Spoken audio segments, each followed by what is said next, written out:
First though, we are continuing to provide expert small business advice via the Engine to help navigate and grow in these unprecedented times. And a huge consideration has to be our employees. We welcome back business advisor Sherwood from the Engine and provider to the Engine, Lisa Mckay, founder of HRtoolkit, the HR manager for small businesses, to look at the huge cost of not managing our people effectively. Good morning to you both. Nice to have you both here. Good morning. Thank you. In Good person. morning. Great to see you. Catherine, we see so many news articles of when things go wrong in employment and how expensive that can be. How hard can it be to hire people without relationships souring? Well, it's actually really simple. People just need to plan ahead. At the end of the day, you don't just put bums on seats just to replace people. You really are looking at the opportunity. What does the business need? The other thing that's really important is understand the employment contract. I recently had an employer contact me and said, I've got an employee wanting to have a sick leave applied to taking his spouse for an appointment.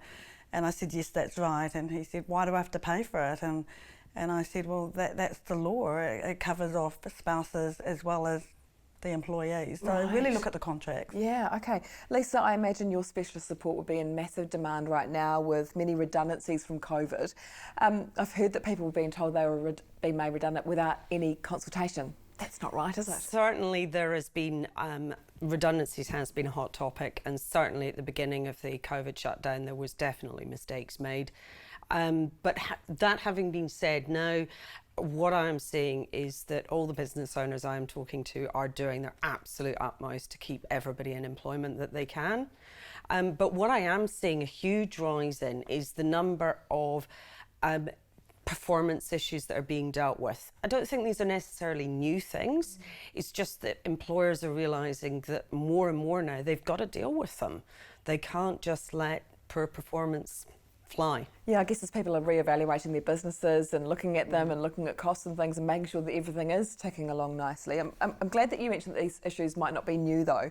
We've previously discussed why businesses were going under in the first couple of weeks of COVID. So why is it important to deal with these issues now? Well, certainly there's two key reasons. One, if you've got somebody in the team who's not pulling their weight. Some companies, you've got reduced overtime or still people on reduced pay. If you've got somebody in the team who's not pulling their weight, they're drawing resources away from those who are performing. And the other one is 10 minutes a day is 40 hours a year, or 2% of your annual payroll cost.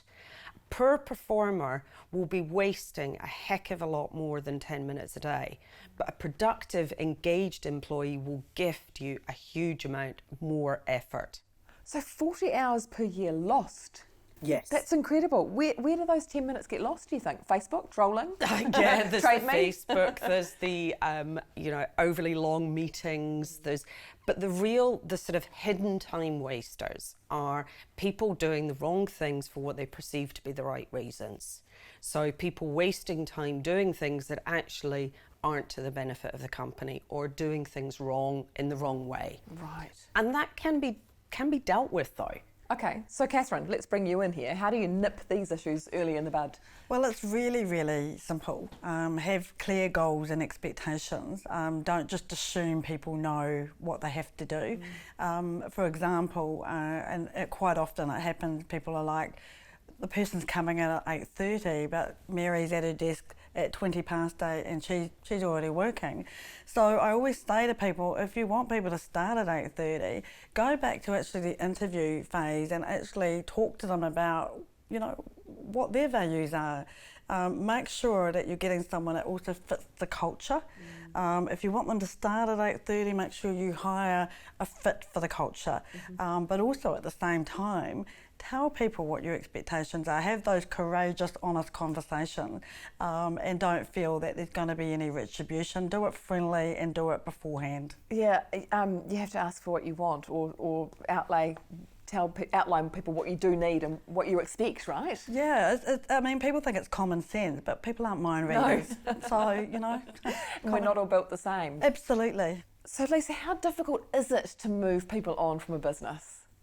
The reality in New Zealand is actually not that hard to terminate somebody. Whether it's through redundancy, whether it's through a disciplinary process. What you have to do is you have to follow the process. You have to present your case. You have to give them time to have a representative present before they respond to that, listen to what they've got to say, and then confirm a decision. So that sounds pretty straightforward. Why all the horror stories? The reality is the most difficult bit for employers or for anybody is to ensure that you are genuinely considering what people have to say. The reality is, for no employer do they actually want to terminate somebody. It's not a pleasant process to go through for anyone. And so by the time they're actually getting into having those meetings, then they've already been thinking about it for quite a long time. But they need to make sure you keep your mind open to what is being said. Use the likes of HRtoolkit and myself as a sounding board to make sure you're making those independent decisions. And Lisa, what would be your top 3 tips for employers? When you're dealing with your staff, is be clear and concise about what you're expecting of them. Talk to them regularly, communicate, and nip issues in the bud early before they become problems. Catherine, anything you'd like to add to that? Well, absolutely. Prevention over cure. Make sure you put in plans so you don't actually have to spend big money later.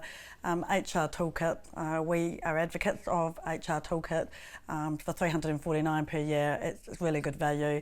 And take advantage of a free 30-minute advice either from HRtoolkit or from the engine. We're happy to help. Sounds like we'll be alleviating a lot of stress if we follow your advice and use your toolkit. We'll take their stress, won't we? Yes. Thanks so much, ladies. Thanks for coming in. Nice to see you. Thanks, Kelly. And for more details on anything we've discussed and to get in touch with Catherine and Lisa, head to theengine.biz.